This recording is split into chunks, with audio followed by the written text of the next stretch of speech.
دوسرا مقام جو اس میں آتا ہے علم الیقین کے بعد، وہ ہے عین الیقین۔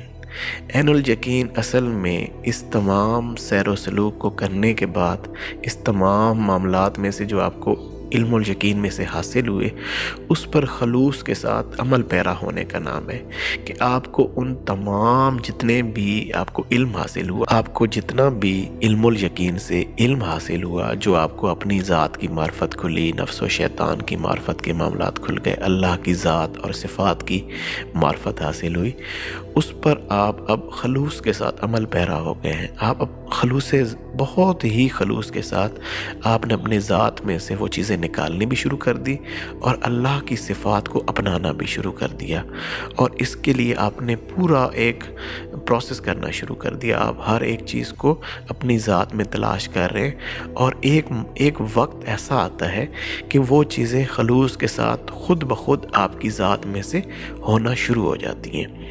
ان چیزوں کی آپ کو پھر کوشش نہیں کرنی پڑتی، بلکہ ہر ایک چیز کے اوپر ضمیر آپ کو خود ہی آواز دیتا ہے، آپ کے اندر سے آواز آتی ہے کہ یہ تم غلط کر رہے ہو، اور جو کچھ ٹھیک کیا جاتا ہے آپ کو اندر سے ایک آواز آنا شروع ہو جاتی ہے۔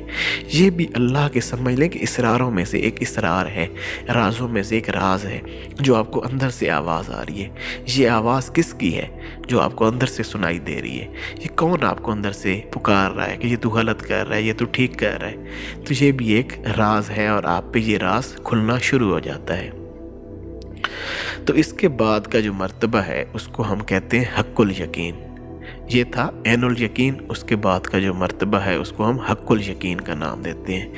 وہ شاہدہ ہو جانا، حق عیاں ہو جانا، ہر چیز واضح آپ کے سامنے کھل جانی، جو بہت زیادہ آپ جس کو کہیں کہ بالکل عین الیقین، جو یعنی کہ بہت زیادہ حد تک جو اللہ کے راز جو بالکل عیاں ہو جاتے ہیں، وہ صرف انبیاء اعظام پر ہوتے ہیں۔ وہ کسی عام انسان پر اس لیول تک نہیں ہوتے جس لیول تک آپ اور ہم لوگ تصور کرتے ہیں کہ ہمیں ایسا مشاہدہ ہو جائے گا۔ نہیں، ایسی کوئی بات نہیں ہوتی۔ ہاں، جو اولیاء اعظام ہوتے ہیں، جو اللہ کے دوست ہوتے ہیں، جو اللہ کے خاص ہوتے ہیں، اللہ انہیں اپنے رازوں سے ضرور انہیں اپنے راز بتاتا بھی ہے، رازوں سے پردہ اٹھاتا بھی ہے، لیکن وہ لیول نہیں ہوتا انبیاء اعظام کا ہوتا ہے۔ لہٰذا اس میں جب آپ کوئی بھی شخص عین الیقین سے حق الیقین تک پہنچتا ہے تو وہ بہت زیادہ ایک خاص الخاص معاملہ ہوتا ہے، اور وہ اس کے قلب و باطن کی کیفیات ہوتی ہیں، اس کے اندر کے مشاہدات ہوتے ہیں، اور وہ مشاہدات بھی اس کو آخر کیوں کرائے جاتے ہیں؟ اس کی بھی وجہ ہے کہ اس کے اوپر حق جو ہے وہ عیاں ہو جائے، اس کو بالکل کھل کے ساری چیزوں کا پتہ چل جائے، تاکہ یہ بڑی ہی رغبت کے ساتھ ہماری ذات کے اس سفر میں ہمارا بالکل بڑے دل کے ساتھ ہمارا ہو جائے، اس کو دل کا اطمینان حاصل ہو جائے، تبھی اس کو مشاہدات کرائے جاتے ہیں۔ اچھا، میں آپ کو ایک اور بھی چیز آپ سے شیئر کر دوں کہ یہ علم الیقین، عین الیقین، یہ حق الیقین، یہ سارے کا سارا سفر اگر دیکھا جائے، اس سارے سفر کے بعد جو انسان کو چیز حاصل ہوتی ہے وہ ہے خلوص۔ اللہ تعالیٰ اصل میں جو چیز انسان کو عطا کرنا چاہتا ہے ان تمام چیزوں کے بعد، وہ ہے اخلاص، کہ یہ خالصتاً میری عبادت کرے، اس کے دل میں سے ہر چیز نکل جائے۔ کیوں اس کو علم الیقین کا مرتبہ دیا گیا؟ اس کے اوپر پہلے وہ کسی نے اس کو اسرار بتائے، پھر اس نے اس پہ عمل پیرا ہوا۔ یہ عمل پیرا جب ہوا تو اس کو بڑے اندر سے پہلے اس کو یقین آنا شروع ہو گیا، اس کے اندر نے گواہی دینا شروع کر دی، اندر سے یہ اطمینان پانے لگ گیا، عین الیقین کے مرتبے تک پہنچا۔ پھر اللہ نے اس کے اوپر اپنے راز کھولے، اس کو مشاہدات کرائے، وہ اس کی اپنی استعداد پر ہے، کتنا اس کو اللہ کے ساتھ محبت ہے، کتنا عشق ہے۔ اس لحاظ سے جتنا اللہ کا قریبی، دیکھیں نا، جتنا آپ کا قریبی دوست ہوتا ہے اتنی ہی آپ کی ذات تک اس کو رسائی ہوتی ہے۔ بہت قریبی دوست ہوگا تو آپ اس کو اپنے گھر لے جا بٹھائیں گے، اس کے آپ سے کوئی پردہ بھی نہیں ہوگا۔ تو بالکل ایسے ہی ہے کہ اللہ کا جو رازداں ہوتا ہے، اللہ کا جو دوست ہوتا ہے، وہ بھی اللہ اس کی دل کی آخری جو کیفیات ہیں، آخری گہرائیوں میں جو اس کے کچھ جی کمیاں ہیں، ان کو بھی اللہ تعالیٰ جانتا ہے۔ جب وہ دل کی آخری گہرائیوں میں سے جا کے اللہ کو چاہتا ہے تو اس وقت اللہ تعالیٰ فرماتے ہیں بس اب یہ میرا وہ دوست ہے جس کو میں حق الیقین کا مرتبہ عنایت کروں گا۔ اچھا، اب ہم تھوڑا سا اس پہ بات کرتے ہیں کہ یہ علم الیقین ہی ہمیں کیوں نہیں حاصل ہوتا، یہ علم الیقین سے ہی ہم کیوں محروم رہتے ہیں، یا کن وجہ سے ہمیں جو ہے نا، یا ہم عین الیقین کے، چلے علم الیقین حاصل ہو گیا کسی حد تک، علم الیقین سے عین الیقین کے مرتبے تک کیوں نہیں پہنچتے لوگ، کیا وجہ ہے؟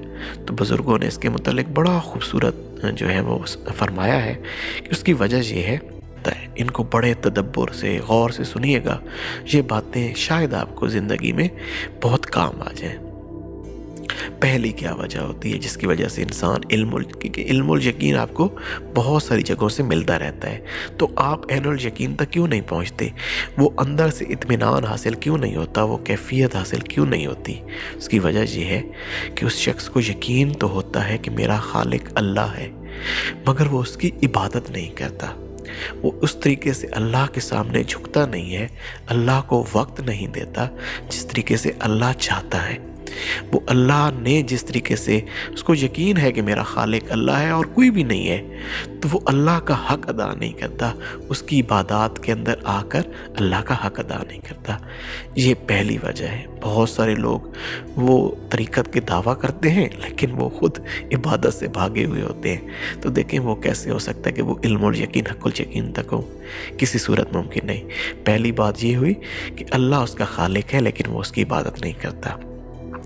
اب دوسری بات سنیں، اس کو یقین ہے کہ اللہ ہی میرا رازق ہے، مجھے رزق دینے والا اللہ ہے، مگر وہ اسے مطمئن نہیں، کبھی ادھر بھاگتا ہے کبھی ادھر بھاگتا ہے، وہ یار میرا رزق نہیں ہے، یہ ہونا چاہیے، کبھی دیکھو تو اللہ پہ یقین، تیرا یقین اللہ پہ کامل نہیں ہے۔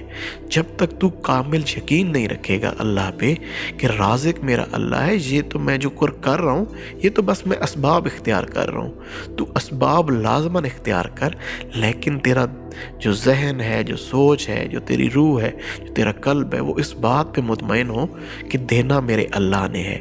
تیرا ذہن ابھی تک جو ہے وہ دنیا کے اندر بٹا ہوا ہے، تو مخلوق کے ساتھ اپنے رزق کو وابستہ کیے ہوئے، تو یقین رکھ کہ تو کبھی بھی عین الیقین تک نہیں پہنچ سکے گا۔